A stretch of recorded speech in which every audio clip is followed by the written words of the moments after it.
বিশ্ব কি তবে আবারও আদিম সেই জঙ্গলের আইনে ফিরে যাচ্ছে, যেখানে জোর যার মুল্লুক তার? গ্রেট হলে দাঁড়িয়ে পরাশক্তি চীনের প্রেসিডেন্ট সি জিনপিং এবং রাশিয়ার প্রেসিডেন্ট ভ্লাদিমির পুতিন যখন যৌথভাবে এই হুঁশিয়ারি দেন, তখন কাঁপন ধরে যায় ওয়াশিংটনের নীতি নির্ধারকদের বুকে। কোনো দেশের নাম সুনির্দিষ্টভাবে না নিলেও এই দুই বিশ্বনেতার তর্জনী যে সরাসরি মার্কিন প্রেসিডেন্ট ডোনাল্ড ট্রাম্প এবং তার আগ্রাসী সাম্রাজ্যবাদী নীতির দিকে, তা বুঝতে বাকি নেই বিশ্ব বিশ্লেষকদের।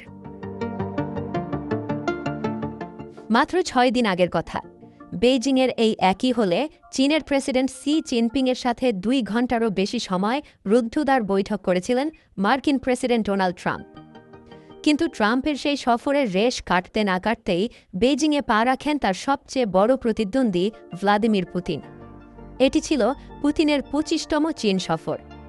ট্রাম্পের বিদায়ের ঠিক পরপরই সি এবং পুতিনের এই একান্ত বৈঠক বিশ্ব রাজনীতিতে এক নতুন মেরুকরণের স্পষ্ট ইঙ্গিত।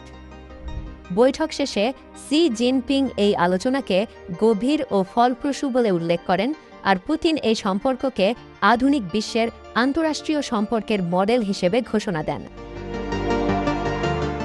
কিন্তু কেন বিশ্বকে জঙ্গলের আইনে ফেরার ঝুঁকিতে দেখছেন এই দুই রাষ্ট্রনায়ক? যৌথ ঘোষণায় তারা সাফ জানিয়েছেন, কিছু দেশ এখনও ঔপনিবেশিক আমলের মানসিকতা নিয়ে বিশ্বজুড়ে আধিপত্য বিস্তারের চেষ্টা চালাচ্ছে। আর এর সবচেয়ে বড় উদাহরণ হল ডোনাল্ড ট্রাম্পের বহুল আলোচিত গোল্ডেন ডোম ক্ষেপণাস্ত্র প্রতিরক্ষা ব্যবস্থা তৈরির পরিকল্পনা। সিও পুতিন স্পষ্ট ভাষায় বলেছেন, ট্রাম্পের এই খামখেয়ালি পরিকল্পনা সারা বিশ্বের কৌশলগত স্থিতিশীলতাকে চরম হুমকির মুখে ফেলেছে। শুধু তাই নয়, যুক্তরাষ্ট্র ও রাশিয়ার মধ্যে পারমাণবিক অস্ত্র সীমিত রাখার সর্বশেষ কার্যকর চুক্তি নিউ স্টার্টের মেয়াদ গত ফেব্রুয়ারিতে শেষ হলেও ট্রাম্পের একগুঁয়েমির কারণে তার নবায়ন করা সম্ভব হয়নি। রাশিয়ার ১ বছরের মেয়াদ বাড়ানোর প্রস্তাবকে ফিরিয়ে দিয়ে ট্রাম্প মূলত বিশ্বকে এক অনিয়ন্ত্রিত পারমাণবিক যুদ্ধের দিকে ঠেলে দিয়েছেন। পশ্চিমা নিষেধাজ্ঞা আর মার্কিন দাদাগিরিকে বুড়ো আঙুল দেখিয়ে অর্থনৈতিকভাবে আরও শক্তিশালী হচ্ছে মস্কো বেইজিং অক্ষ। পুতিনের এই সফরের অন্যতম প্রধান লক্ষ্য ছিল পাওয়ার অব সাইবেরিয়া ২ পাইপলাইন প্রকল্পকে চূড়ান্ত রূপ দেওয়া। ২৬০০ কিলোমিটার দীর্ঘ এই পাইপলাইনের মাধ্যমে মঙ্গোলিয়া হয়ে রাশিয়া থেকে চীনে বছরে ৫০ বিলিয়ন ঘনমিটার গ্যাস সরবরাহ করা হবে।